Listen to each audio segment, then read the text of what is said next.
Hey, Adam. Yeah. You ever heard this? I mean, no, but I've heard this. Oh, right.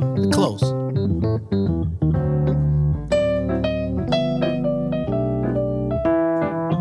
Oh, yeah.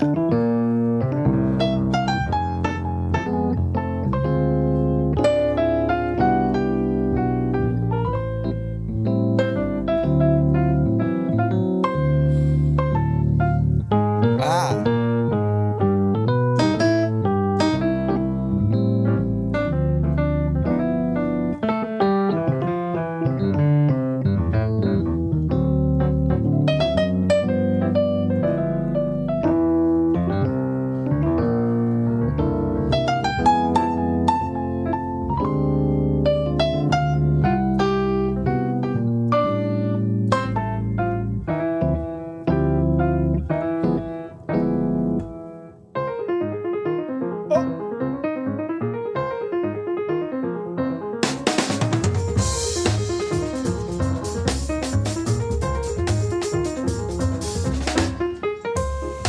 I'm Adam Ennis. And I'm Peter Martin. And you're listening to the You'll Hear It podcast. Music Explained. Music Explained. Go to openstudiojazz.com for... Oh! Your jazz lesson needs... Peter, go to openstudiojazz.com for your free trial, too.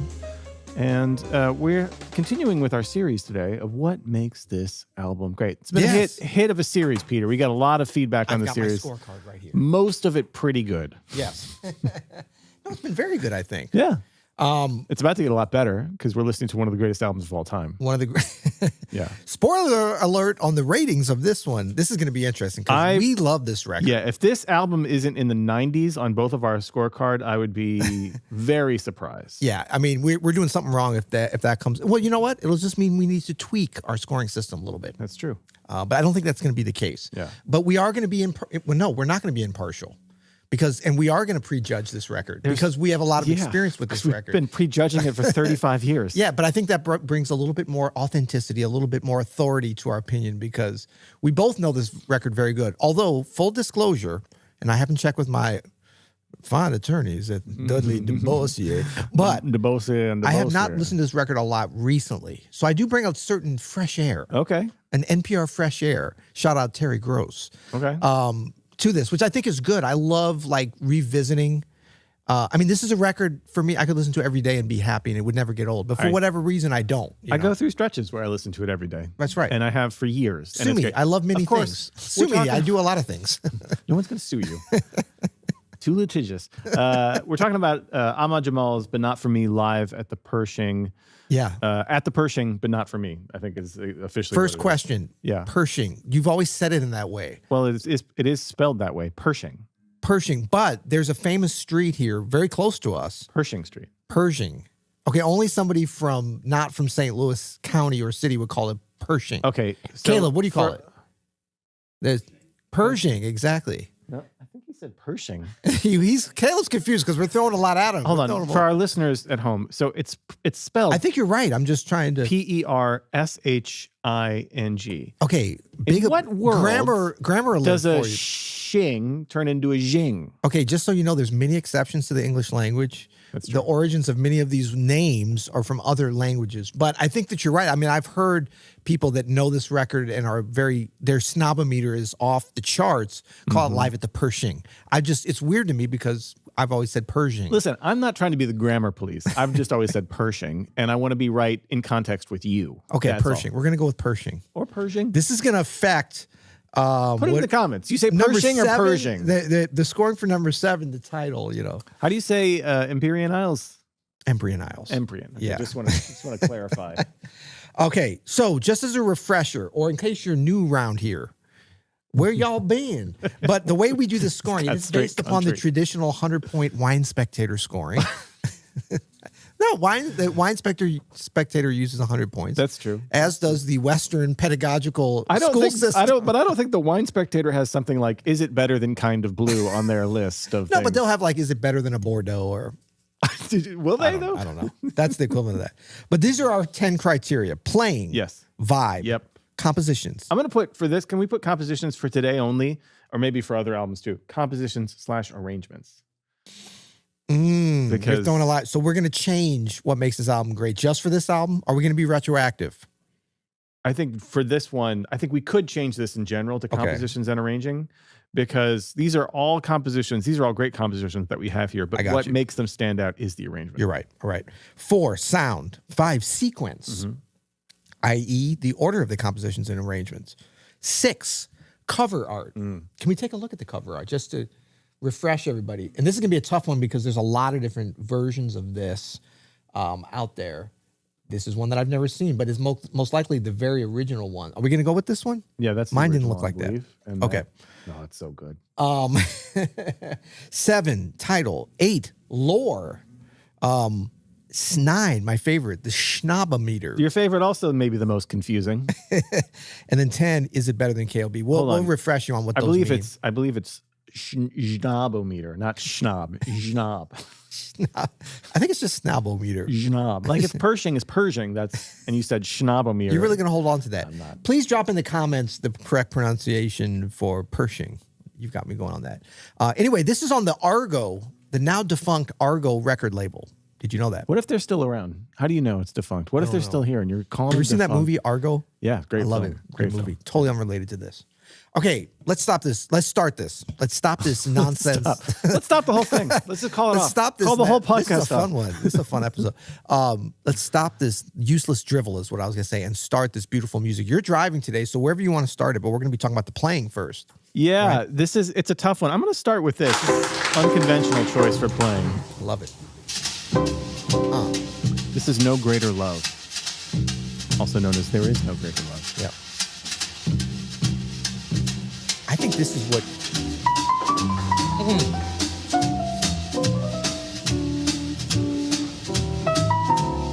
The phrasing. He's the greatest, Ahmad Jamal, at phrasing.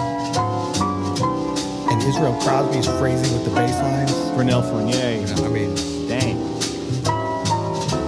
I mean, it's the obvious choice, this one. Yeah. The arrangements. But if we're just focusing on the playing.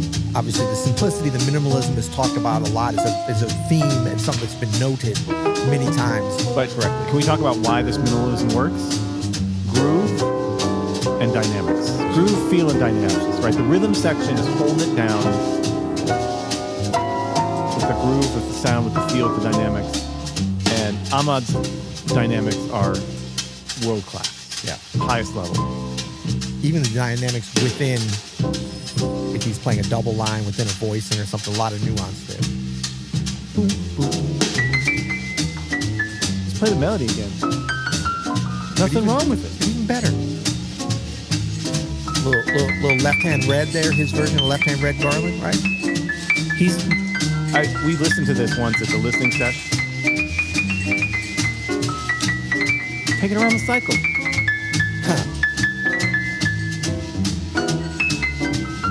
We listened to this at the listening session. When you listen to this intently, deep listening, you realize he's not more than a few seconds away from playing the melody at all times. Yep.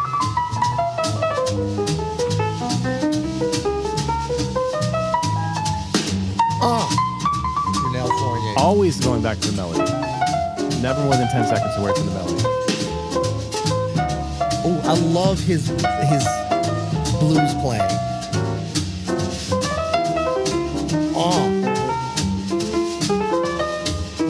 And he stays in that blues for longer than people might realize. I mean, bebop is great, of course.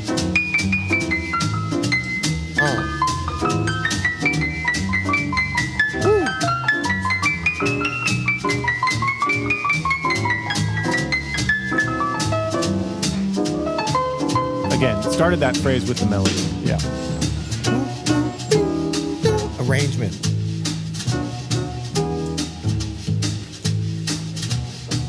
Okay, when he sets something up and then tacits. He did it 3 times. Oh my God. Then he did it twice, and then he just tacits. So simple and so genius. Puts it in your head. So hard to do, though. And then you just finish his phrase for him. And it's kind of lazy. Well, you know what? Even the first one, he went bump, brilliant. bump, bump, bump. And the second one, he went bump, bump, That's what I'm saying. bump. And he asked you. And the third one, Nothing at all. And you're doing that. Exactly. There he did it again. Short tracks, too. what is that? 3 minutes and 26 seconds for a trio track. That's all you need. I mean, the playing is so great. Obviously, I could listen to that for 8 minutes. But I mean, these are very succinct, and this is a live set, obviously, at the Pershing Hotel, the lounge and hotel in Chicago. Is this in Chicago? I should know that. Yeah, it's in Chicago. Yeah. But you know, it's everything you need and nothing that you don't. It leaves you wanting more.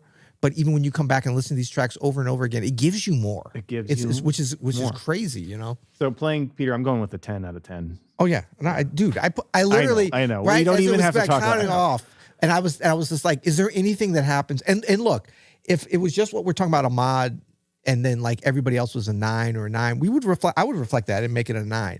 But I mean, throughout this record, Vernel Fournier does just so many genius things that have been picked up by so many great drummers. You know, Brian Blade, one of my favorite drummers, one of my dearest friends for many years, so influenced by, everyone talks about Elvin Jones, but Vernel Fournier, like so many things you hear with the brushes.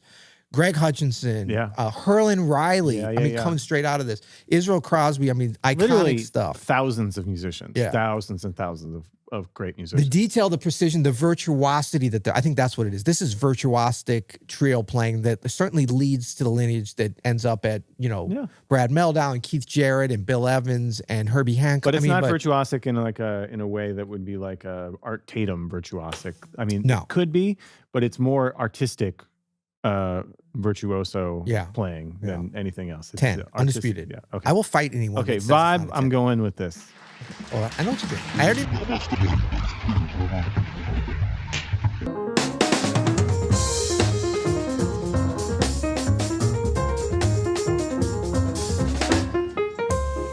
Compositions slash arranging.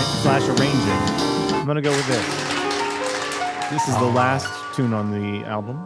What's new? I'm going to give the piano tuning a 4.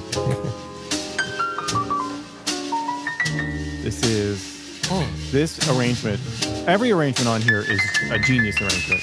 This one I chose in particular because I think how influential it's been. It's foresight well beyond its years, this arrangement. And you talk about walking ballads, but this is a groove. You know, a 2-feel ballad doesn't get any better than this.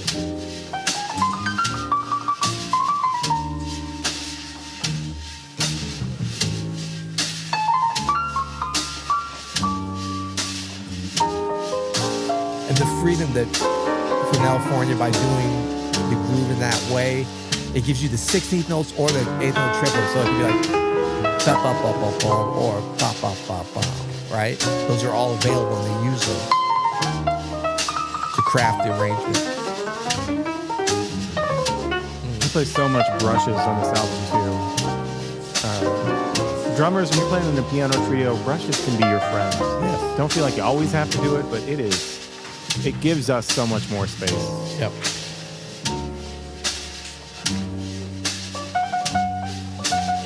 We're still in the head here. I know.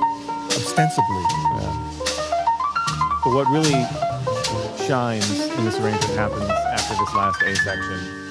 And Ahmad's playing a lot of notes. People maybe they don't get to the end of the record. They're like, oh, he barely plays anything on the record. But this one, he lets it fly. Here it is. Yeah.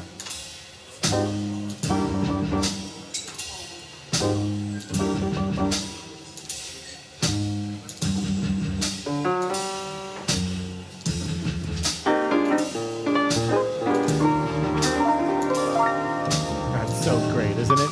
And every tune on this, all 8 tracks have some kind of thing. Yeah. Some kind of arrangement. Those aren't things. Those are things. That's all right. Okay, let's move on here to sound. How about New York in Vermont? The sound.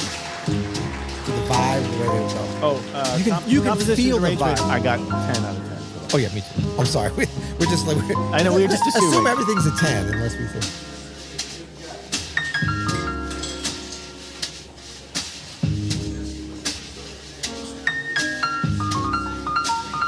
So for sound, Peter, I've got a 9 out of 10. And it's really because of the piano tuning more than anything. I don't mind that it sounds like it was recorded in the late 50s. Right. I think when you hear... That adds to the vibe, maybe. It does add to the vibe. When you hear... Like, if this was cleanly recorded recorded in the studio, it would not have the same effect.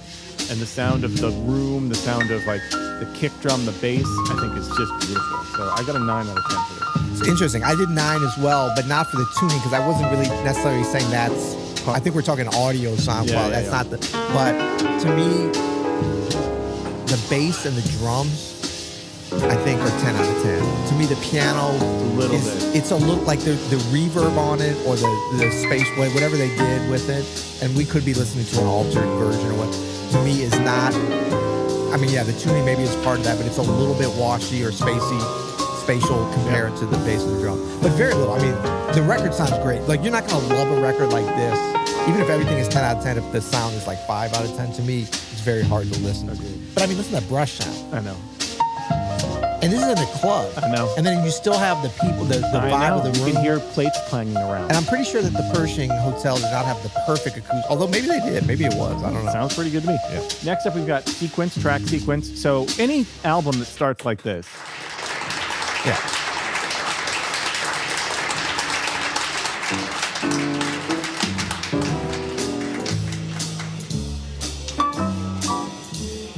This is the first track that comes to me.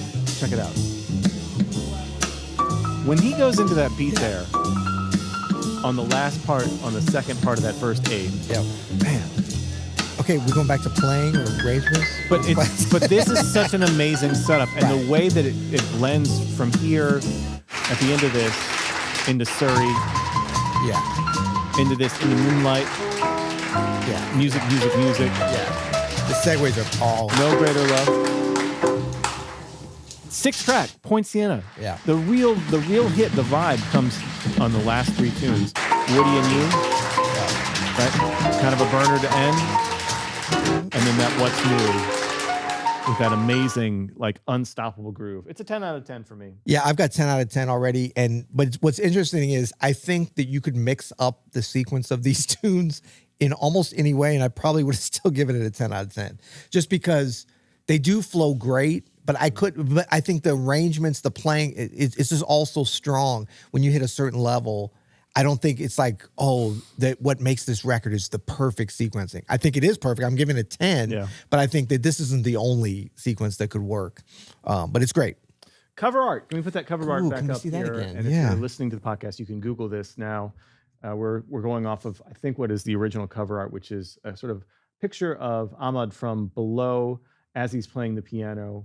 I'm going to give it a 9 out of 10. I think it's really good. I love the font, that very mid-century font. I love the photo of him. I don't love the mic stand in the middle of the photo. It's a little bit of a compositional. I mean, it's not terrible, but it's also not great. Yeah. Yeah, I'm going 7 on this. And that was mainly because of the mic stand, the coloring on it, just the... I don't know. I didn't want to go any higher than that because I feel like this should be totally decoupled from how much I love the record. I know. It's not really the band's fault, but it is, as far as the whole experience, it is part of it. Okay, the title, I also have a 9. I think it could have either been Ahmad Jamal at the Pershing. Ahead here? Have you done all yours? Okay, I didn't do mine. Sorry. Okay, I've already filled out the rest. You're good. So I think it could have either been Ahmad Jamal at the Pershing or Ahmad Jamal, but not for me. Yeah. Ahmad Jamal live at the Pershing. Ahmad Jamal at the Pershing, but not for me, is a little long. Yeah, I got it as an 8 for that pretty much the same reason. It's a little bit like, I always feel like whenever we talk about this record, there's always like clarification, like, but not for me. The tune, the album, or live at the Pershing, or Point Siena. Some people, when they call, that's they the talk biggest about reference this, point. But it's very accurate. Yeah. It's at the Pershing, and I can't take points off because I can't pronounce it. That's not fair. So I went with an 8. So lore, I've got a 10 out of 10. I got a 10 out of 10 too. Yeah. So there's some really great, even if you just look at Wikipedia on this, there's some really great stories. So Point Siena was a massive jazz hit. Yeah. The tune was from this record. A charted instrumental, wasn't it? Charted instrumental back in the days when you could do that. Yeah. And the success of that track and of the album's success allowed Ahmad Jamal to open his own club and restaurant. Right? The Alhambra, yeah. Another great live at the Alhambra. Another great record. So just from that this was such a successful pop album, like a popular album, right? And that Point Siena was actually a dance track. It says here, people use it as a dance track. I mean, I ain't got a problem with that. Incredible work of art. I think the lore of this, it's interesting that you went off of that. There's different. Also the beat of Poinciana. I add that to the lore. Like, that's what I was going to say. Like, this record is so influential. Yeah. For drummers, for the vibe, but also for people loving jazz. Totally. Like, that don't even know like why they love it because they heard this around that time. Obviously, this was a very fertile time, 58, 59, 60 for some incredible records, some of the biggest selling kind of acoustic swinging type jazz albums. I mean, Piano Trio, this is like crazy. But I think also the lore of like just what a trio can do and how influential it can be. Talk about the greatest cocktail trio ever. Like, that's actually part of the lore. You know what I mean? Yeah.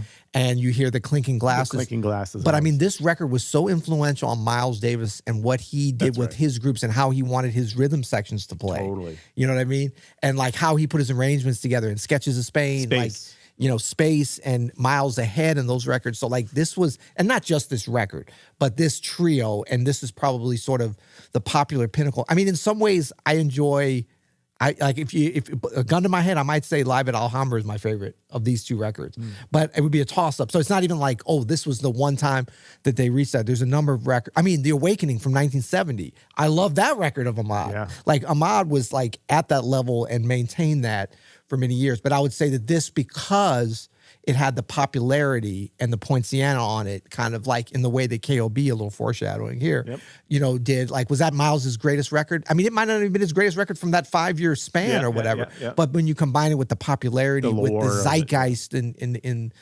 beyond the jazz world. So 10. Nope. Snobometer. Okay, refresh me on this. Do snobs like this Linda record? loves it. No, Aunt Linda is out of the picture here. I want Aunt Linda. I want Aunt Linda back in this. Do snobs like it? Do snobs like this? Yes. I have a 10 out of 10. Yeah, of course they love it. Snobs love it. But wait, you know what? Would we need to go a little bit? Are there some snobs that are like, no, Alhambra, like, well, I just did that. You know, that would say a little bit lesser known record. Is it too popular for a snob to love it? No. I'm going 9. Okay. I'm saying that some snobs would be like, that's not Ahmad's greatest record. Maybe, but I think 10. I think every musician, snobbiest musicians even, appreciate this album. Okay, I still have some homework to do on understanding this, but let's move on. It's a very confusing. This is not your fault, Peter. It's a confusing. Oh, is it better than KOB? This is a hard one. Is it better? And so KOB is at a 9, right? And so we rate this compared to Kind of Blue. Miles Davis's Kind of Blue. Is it at Kind of Blue? Is it below? Is it above? I'm putting this one, my very first ever, 10. Oh, it is better. Is than that our Kind first? Of Blue. That's my first. It's Since we've adjusted you did a couple that were better. Yeah, but that was when it was 0 or 10. That's right. Yeah. So, I am saying this is a 10, better than Kind of Blue for me. Okay, I'm going 9 because I think it's right there. On par. You know, I think that it's sort of silly because but it's similar to Kind of Blue. I couldn't tell you a record that is better, but I think that there are some things that could, I don't know why I did that 9, but I did. That's what I did. All right, should we score these bad boys up? Let's count our scores and up. Do our favorite tracks.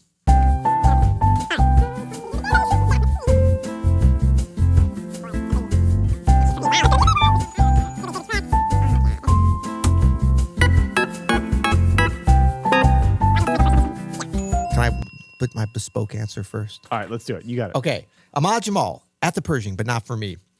My total score was 92. I told you we'd be in the 90s. Well, I knew being I feel like this is a 99.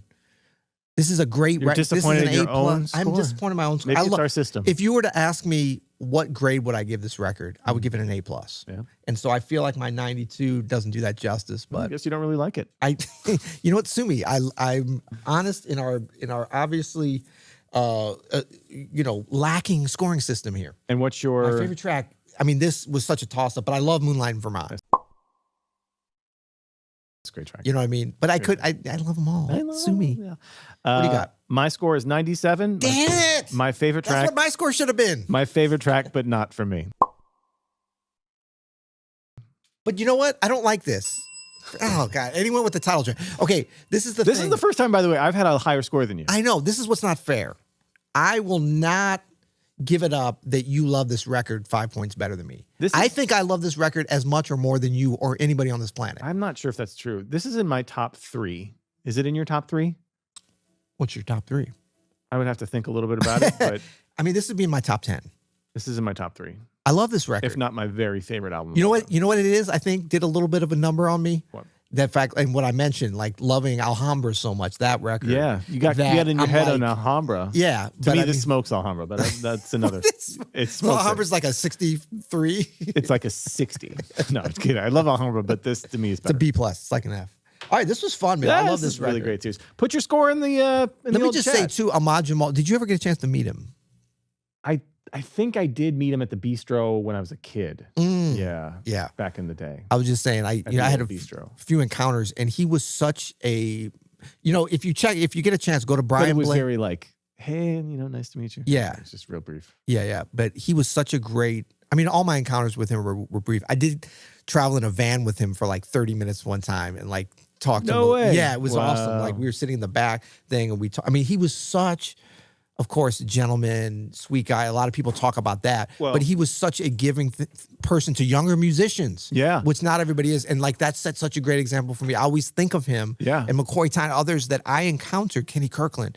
Like when I meet a young pianist, I'm like, man, I hope I can be half as kind and just illuminating. He was Yeah. such an illuminating soul. Well, and we were also lucky with Ahmad Jamal because as he aged and even through the 2000s and he was getting older, he stayed so healthy. Yeah. And like physically and artistically. Yeah. Like he was still making albums, he's still making good music, he's still playing great, all the way up to near the end. And it was a real gift to all of us that we got to see him. Like I saw him so many times and he was still playing clubs. It's a lot like, Wayne towards the end of his life, still making great music. Herbie now. Right. We're still seeing him at festivals. He's still touring all over the place. He's making albums, like impactful albums. It's amazing. Yeah. And we're just, oh, wow, this is crazy. I was looking, because I knew it was around this time. We just lost Mr. Jamal a year ago, April 16th, 2023. So thank you.